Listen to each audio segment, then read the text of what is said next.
Hello, hello. A warm welcome. Nice to have you with us. This is another edition of the Coaching Hour podcast. I'm Paul Rotherham. It gives me great pleasure to welcome you to this. Once again, another fruitful session, as I'm sure it will be, with a guest, with someone who is like you in the coaching space, although I guess you don't have to be in the coaching space to enjoy this content.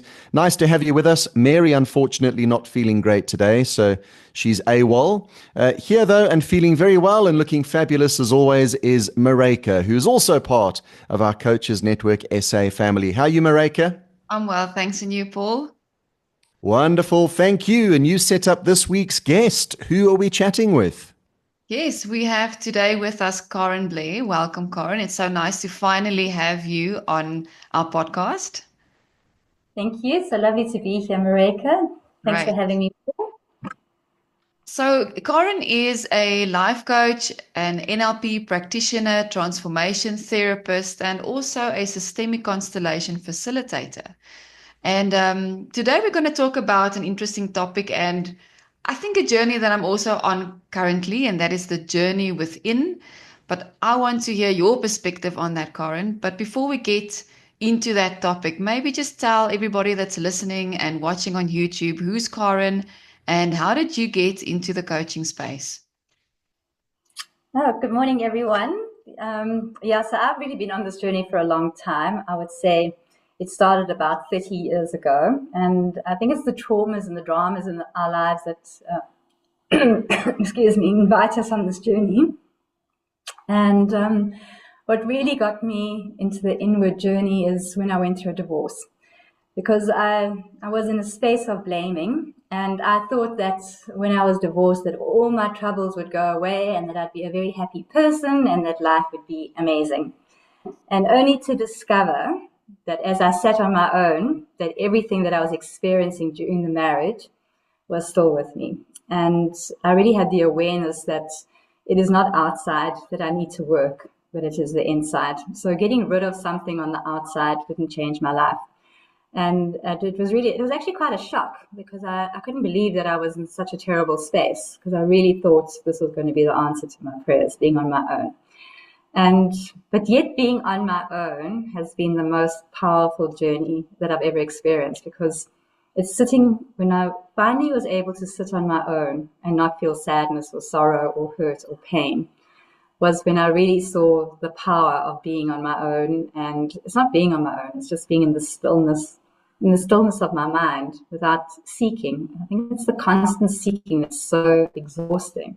And I think perhaps like you as well, Mareka, maybe you as well, Paul, I've done so many workshops and programs and coaching and even the material things that I've gained on the outside. I just have such an awareness now that, I can be paid some commission or something. And that moment is like 1 second of happiness, but it's not the happiness. And it's really it's this experience of contentment more than this euphoria that I think I was seeking. I thought dancing on the tables, that could make me so happy, but it actually, that high became my low. And I think the journey that I'm on now is just this even journey of being in an ocean that has gentle waves. I'm no longer looking for those high waves to surf. The gentle waves is where the peace is at. So this has been my journey for the last 7 years, is really to find that space of inner peace and not looking outside and letting go of the blame game. Because I think this is where so much of the pain has been with me, and the suffering was in the blame. So that's a little bit of my journey. That is profound. And I have to jump in very quickly, not to make this podcast about me in any way, but at the beginning of the year, and Mary would tell you about this if she was with us, we do our vision boards as a family. And we talk about what our plans are for the year, how things were in the previous year and so forth. I didn't do mine this year, but what I did is I came up with a word. My wife, Zena, she said, come up with a word that is your word, your descriptor, as it were, for the year. And my initial response was happiness. To be happy. And we spoke about it, and it was a long conversation. We probably spoke for about an hour, and eventually we realized exactly what you've just said, Karen, that happiness is fleeting. It's temporary. What makes you happy today won't make you happy tomorrow. Or in some cases, what makes you happy right now will disappear within minutes. And what we settled on was contentment. And that is my word for the year, is being content and experiencing exactly as you've just described it. I find that incredible that you have literally vocalized what my vision is for the year. And I mean, this is the first time you and I are speaking, so it's not like we discussed this.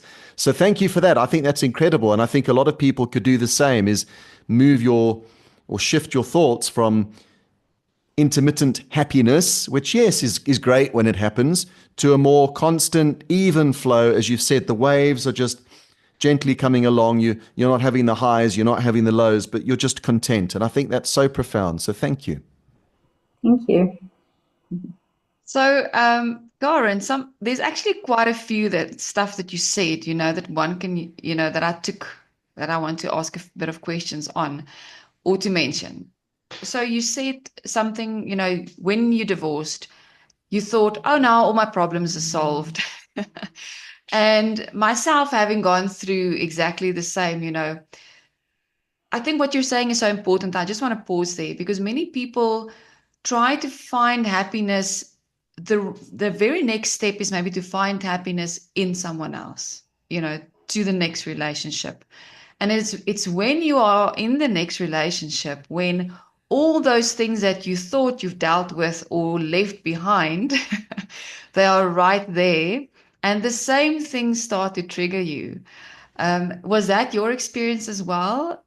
If you can maybe just talk Yes, about I that. can definitely talk about that particular experience because it did happen to me. I met someone else and I thought, and it was heaven at first. I just thought, oh, this is so lovely. I wasn't thinking about my other relationship and I thought, oh, I'm healing. But what happened was I actually met the same person Yeah. because I met myself and I didn't really like what I saw because this person acted me out. It was really being in a mirror. It was like a mirror experience. And all the things that I didn't like about myself, I really attracted to myself in that person. And it is amazing how quickly we can jump into another relationship thinking it will, but it doesn't heal anything inside. Mm-mm. Because the only thing that heals something inside is inside, not the outside. Yes. And I actually got into a worse state, to be honest. It actually made my life a whole lot worse. And that's when my real depression began. Like I actually just couldn't believe that I'd sunk I sunk in such a deep hole. Mm. And I think I thought this person was going to take me out of the hole. But what I really realized, this person was in their own hole. Yes. And so now there were two of us in the hole and there was no one saving me. Mm. And I think this happens so many times. We think we jump in the hole with the person and we save them because we feel bad with them. And so I got entangled in this person's dramas and went into their hole. And so it was quite a nightmare. Mm. But it was also the most amazing experience because I really woke up there. And I just thought, if I keep being who I am today, tomorrow I will attract the same thing because it's like I'm the container and wherever I go, that is what is going to come towards me. And that's what I'm going to bring to the world. So whatever doubts and fears I had, well, they were highlighted in the Yes. other person. Mm. And the behavior it was extraordinary to me that I actually met the same person. It was absolutely extraordinary. The behavior, the things that the one liked, the other one liked. So I don't know if that's been your experience, Mareka. I don't know if you Yes. also, No, did you also, absolutely. I went straight into a next relationship and that's when I actually hit rock bottom because then, like you said, in the beginning, it's like amazing and you're in love and you've never felt like this before, just to experience the exact opposite later on.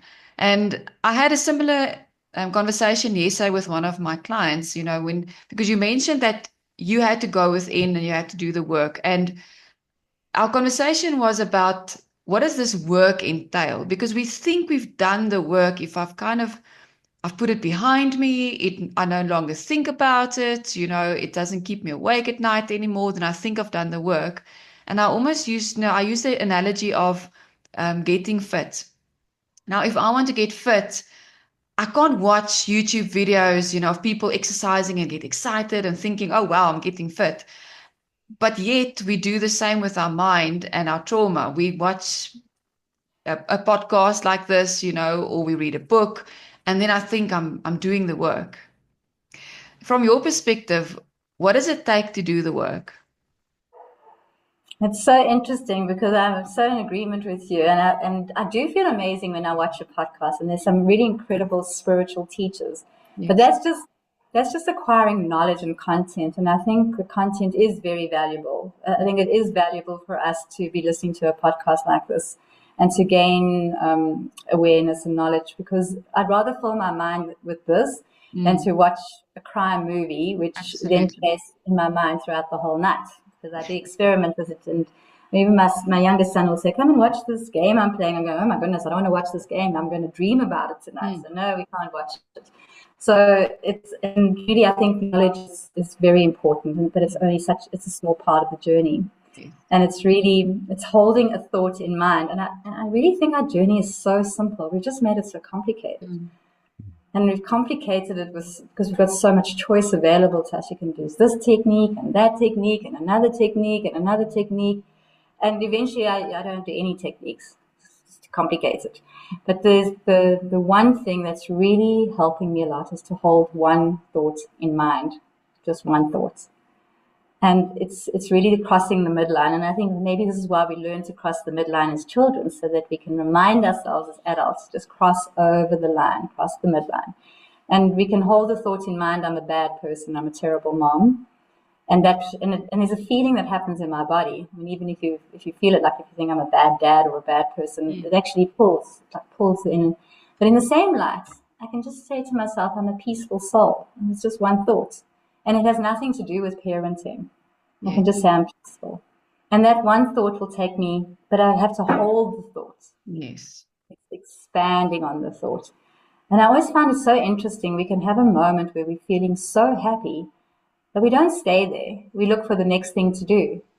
And yet the whole journey is about feeling contentment and peacefulness. But we don't, and it's just to expand it, and expand the thought, keep repeating the thought, keep crossing over. And what I've really felt that's helped me enormously is not the denying of an emotion. So sometimes there's been a lot of things happening in my life and there's been a bit of sorrow. And I'm saying to myself, you know what? I'm feeling sad. And for the next 10 minutes, I'm going to allow myself to feel sad. I'm going to be really sad. And I'm just going to, and then after about 2 or 3 minutes, I think, okay, I've had enough of being sad. Okay, because there's an end to it.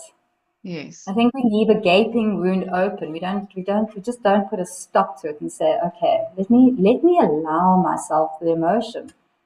And then we suppress it. I shouldn't be feeling bad. I shouldn't be feeling sad. I shouldn't be feeling angry, but I'm actually feeling it. And what I discovered was when I don't allow myself to feel it, and there were many things that happened in my marriage, and I never allowed it. I just suppressed it. And then 20 years later, I'm having an insightful conversation. I think, oh my goodness, why is this coming to the surface? It's because I just pushed it down. And I think we're all like pressure cookers. The more we push into the pot, it has to explode one day. Like it's just too much. And I think this is why there's so much overwhelm, because we just push so much inside with allowing an expression of it. And it can be really simple. I mean, I've had people that take a pillow and they just scream into the pillow for 5 minutes, and then they had enough. It's actually quite tiring. So I think it's just releasing it, but obviously not going into a rage or something like that. I don't think that's very useful. The awareness of how am I feeling and putting a full stop to it. Yes. I have to ask, what do you mean by crossing the line and midway? You mentioned at the beginning of this, you used the phrase midway, I think it was, Yeah, Karen? so this is it. So this is the choice. There's a decision. An incident happens. I'm going to be sad, or I choose to find a better way. And what's my way? So I can choose to be angry because I was cut off by a car in the traffic, or I can choose to think they must be in a rush. I send good wishes to them. May they arrive safely. The one, I hate this person, they cut me off. Who do they think they are? The other one, I can only imagine they must be in a rush. It's the same incident, but the way I Sounds hold it like in you've my gotten mind. muted, Karen. I can hear her. No, I can. Hey. Oh, really? Gosh, on my side, you completely disappeared. Oh, My really? apologies. It must be me. Yeah. That's okay. So I'm just saying we always have a decision, a choice of how do I choose to feel in any given moment. And I mean, I've had some really interesting experiences, and maybe one that I had recently was a mugging in the park. And And it was very interesting because first of all, I was told by my son, do not go there, but I went there anyway. So what I gained from the experience was perhaps I need to listen more. So I'm looking at what did I gain from it? And then what I gained was because sometimes I think, oh, I don't know if anybody really cares. And then a whole bunch of people came out of nowhere to see, am I okay? So then I thought, oh, it's very interesting because this incident showed me people actually do care. So it's how I choose to hold it in my mind as to what that experience will mean to me. And for me, it was such an awakening because I was maybe feeling sorry for myself, poor me. And then suddenly I thought, well, I actually was fighting for myself and said, no, I want to live. So I thought, okay, so that was very clear where I'm at. So I think it's how we look at an experience completely changes the experience because there's a gem in everything. There's something to be learned from absolutely everything. Even the bad stuff, especially the bad stuff, often I've learned the best. Maybe you've felt the same way. Paul, a question to you. Now, she mentioned holding one thought, and it's ironic, not ironic, that you choose one word for the year, contentment. So, Paul, from your experience, what she's explaining, what is your internal process when challenges now happen? Do you feel like, oh, I have to be content, or is it more of a choice? What's your experience so far? Because we've had this conversation in January. It's now March. I think it's creating an awareness, a self-awareness of exactly as Karen has just explained. How am I going to react to a certain situation? And traffic for me has always been the prime example, and it's probably a good example for everyone. That really fuels my fire because to me it just represents how the average person is: lawless, selfish, inconsiderate, rude, disrespectful. The list goes on and on and on. And not to talk about the traffic, but I have found that now that I've programmed my mind to say, hey, Paul, this is the year of being content, my response is not as aggressive or as traumatic, and it's certainly not as long-lived. So I do still, trust me, when somebody does something silly in any area in life, it gets my back up a little bit, but I'm finding my response is less rigid. I'm a little bit more allowing, if you will, because in my mind, my thought is, to be honest, not about that person. And I think that's very noble that you would think, oh, great, shame. They've just driven like a poople, but we feel sorry for them because they're in a bit of a rush, or, we've all got reasons to be in a rush. So I don't go down that road, but the road that I do go down is it's not worth it for me to become super stressed, have a stroke or a heart attack, or develop a headache later this evening because of what's happened. I would like to be happy and content. And of course, I'm not content in that specific moment, but I'm finding I'm learning to tolerate. And perhaps that's another great word, although we're only allowed one. Tolerance. Tolerance is another word, and that's a conversation all on its own, because I certainly don't think that we now need to tolerate everything and everyone. It's strange because we live in an age where you can be anyone you want, and you can do anything you like, and you can speak to people however you want because it's your right. And it isn't. I don't believe that the world should work like that. We are society and we are civilized, and those things come with boundaries and behavior that is the norm and behavior that is abnormal. But to answer your question in short, Mareka, I think it's working. I really do, because I've chosen that word, and that word I'm constantly reminding myself that I need to be content. I still have stressful times and ups and downs. It doesn't mean I won't have those tough times, but I think it's how I choose to react and respond that is now focusing more around contentment. And it's little things. We all know that all the time. The internet drops.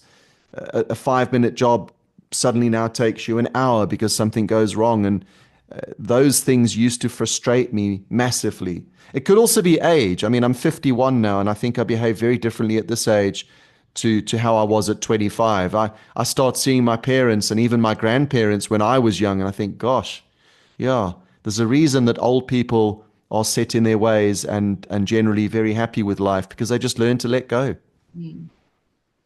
True.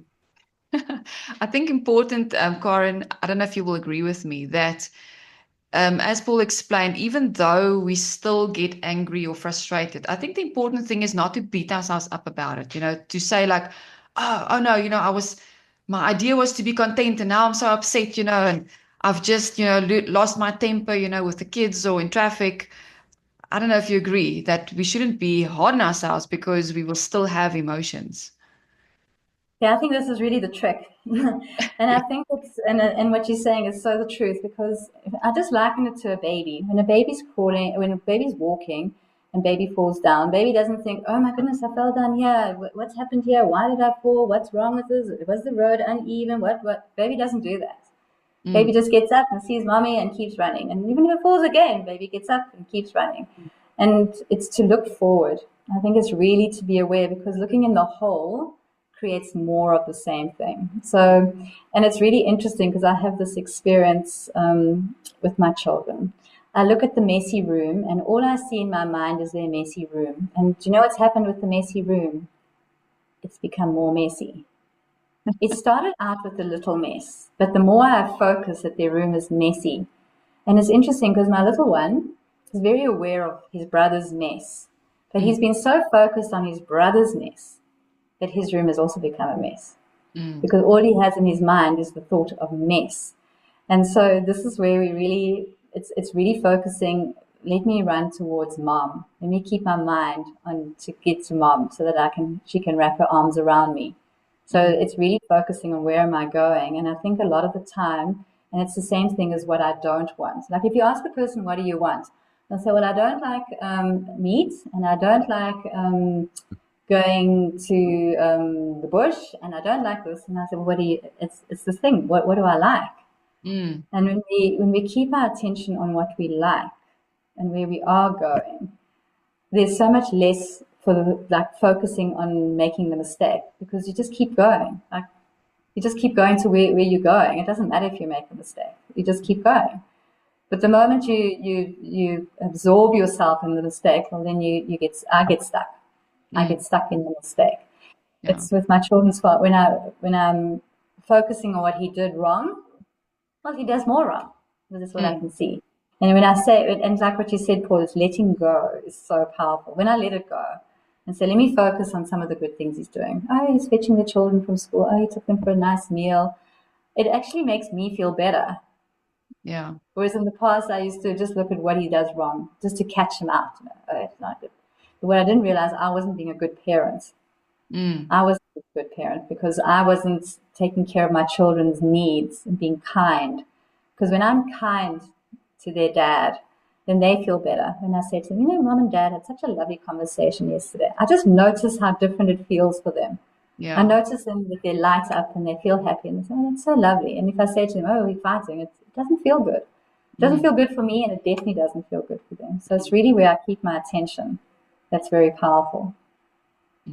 It's like the analogy, isn't it, of we actually see what we are looking for. And the analogy is of the car, where if I said to you now, how many blue Alfa Romeos have you seen today?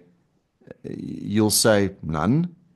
Buy a blue Alfa Romeo, drive it, and all of a sudden you start noticing how many there are around. And perhaps an Alfa Romeo is a poor example because it's quite a rare vehicle. But my point is, like the mess, like the problems in the relationship, like the problems in the country, and there are problems there in all of those areas. Of course there are, that's life. But we've become, and I think as South Africans, with particular reference to the country, we've become very, very good at only seeing the bad. And it really can be completely destroying. To go back to what you opened with, Karen, in a relationship, that you move from one relationship to another only to find that the relationship was the same and it actually had nothing to do with the partner and everything to do with yourself. I think it's the same, and I speak respectfully here, for many people who leave the country. I think they leave South Africa. Yes, we have problems, of course we do, and there are some problems that are terrible. Crime is one of them.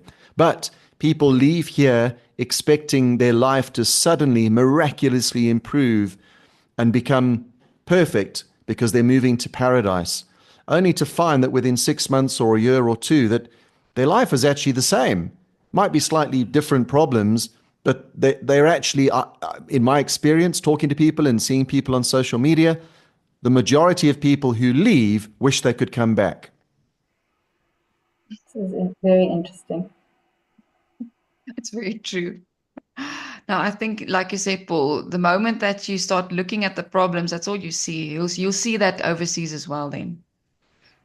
Yeah, and it might not be load shedding or the water isn't coming out of the tap, but it will be something else. It's just that at the moment you haven't seen it because you're not looking. I don't know, I don't want to derail where we're going with this, but at the beginning of the podcast, Mareka, you introduced Karen and you spoke about your title, as it were, Karen, what it is that you actually do. Celestial was in there. Can we dig into that for a moment, just to understand what that is and what the title means? Constellation. Okay, for family constellations. Okay, so this is a really, I actually use this, and I think we probably all have this awareness. And I think what I really gain from family constellations is that everyone needs to have this feeling of belonging, of being loved, and being safe. And when we follow those, and it's really simple guiding principles, but it's also the awareness of where you are in the family and how in a like when we get divorced, the children often will take the place of a parent. But these are things that I've learned through family constellations, and it's really the awareness that the child is the child. The child is the little one and not the adult. And I think a lot of our relationships are like that, even if we're not in a divorced family. Like if you're living in a family, sometimes the child will take the role of mom because mom isn't really playing the role of mom. But then the child is in the wrong place. And so you won't feel safe because you're not in the right place. So it's really getting the family order back in line. So you have mom and dad and the children and all of them in the right place. And often what's also been discovered is that there are missing children. So a child will have a longing or looking and not be able to see a sibling because maybe a child before them passed away. So they're always looking for this child and they can't see the sibling. So it really is such a beautiful process of getting everyone in order and feeling a sense of belonging. Even if the parents aren't there, the child needs to belong. And I think a lot of our things come from that lack of feeling of belonging. And when I actually see what's happening with my children, there's such a disconnect of closeness and intimate connection. All the connection is happening through the device, and there's really a gap. There's a gaping hole, and it needs to be filled with something, and it's maybe not being filled with the right things. So I think what it gave me such a beautiful sense of awareness and also that it takes a community to raise children. And I don't know that we have community anymore raising. It's a mom and a dad, and sometimes it's just a mom on her own. And yeah, so it's really to create that sense of community and the awareness of it. So I think I'm feeling that a lot in my own life, the need for community. And I think we lost that sense of community during COVID as we isolated ourselves. And there was almost like a safety in being on our own. And it's the awareness that we actually need to connect, but deeply connect. It's not attaching ourselves to people. It's connecting. So yeah. I read an article recently where more and more businesses now have realized this, and as productive as people can be working remotely, there's now a movement, as it were, and an increase in the number of corporates that are insisting that their staff return to a workplace.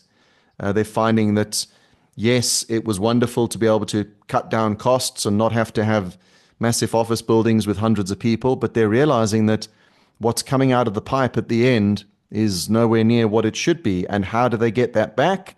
Research suggests that it's by putting staff and employees back into a working space where we're not siloed and we're not on our own, where we are able to interact and be social, because we are social beings. It's interesting that research actually shows that, because in the beginning, research kind of indicated how good it is to have freedom and your own space. And then after a few years, they found that, but actually, the outcome of this wasn't so great. So now there's new research. That's, I like research and studies to keep with the times. Karen, before we finish, because I think the family constellations, can be actually a whole discussion on its own. I think you've simplified it beautifully. It's actually the first time that someone could summarize it in one sentence, to get the order almost back, as the system should be.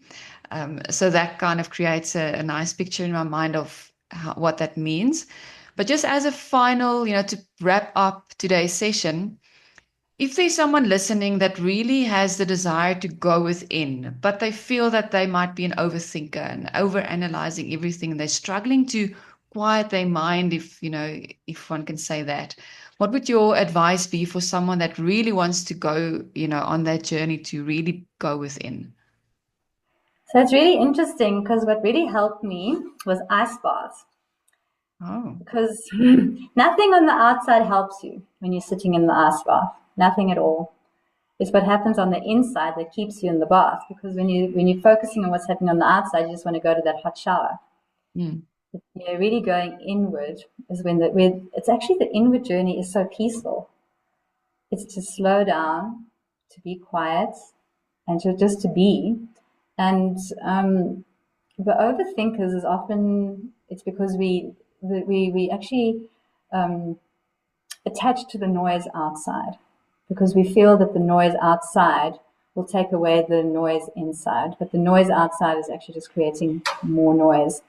And it's the thoughts that we have that the outside world is responsible for what I feel inside. And so the movement is really that I have the power, I am powerful, I am knowledgeable, and everything that I'm seeking is inside and not outside. And the most simplest thing to do, and probably the hardest thing at first, well, let me not put it out there, it's not hard, it's simple, is to let go of blame. Mm. It's when we completely take responsibility. And it's a simple thing I say to my children. When you're at a robot and you have an accident, who's responsible? And they say, well, the person that went through the red robot. And I'll say, no, you're also responsible because you're sitting at the robot, you're about to cross, and it's your responsibility to look. It's your responsibility to slow down. And so with every situation, when we see that we are responsible, and sometimes we're attractive. It's like me thinking, I'm going to be mugged in the park. I'm going to be mugged in the park. Then I go walk in the park and I get mugged and think, oh my gosh, how did this happen? Well, for a whole month, I thought every day I'm going to be mugged in the park. And it's amazing because we don't really realize the power of our thoughts. Mm. So it's to slow down, and instead of having 1,000 different things that you can do, find one. Just do one thing, only one thing. Because one thing will change where you're going. And if the one thing is you decide, let me do ice baths, that one thing will have an effect. I don't know if you ever did swimming in winter. Isabel started it. We swam throughout the whole of winter. But it was amazing how that one thing had such a profound effect on my life. And it's just one thing. Every day I got into the swimming pool. Every day I had to put myself back in my mind and stop looking outward. So I would recommend choose one thing and do it consistently. And it's a slightest principle, the life will go up. Just one thing. If I may ask, Karen, I don't want to dwell on you having been a victim of crime. You mentioned mugging and thinking about it. Prior to your attack, were you thinking about it? I was. So I was thinking about that, and I was thinking, oh, life is so difficult. I don't know if I want to be here, and I've had enough, and all that kind of stuff. And then when it happened, I was running away, and I thought, well, if I really did think that, I would just stand still.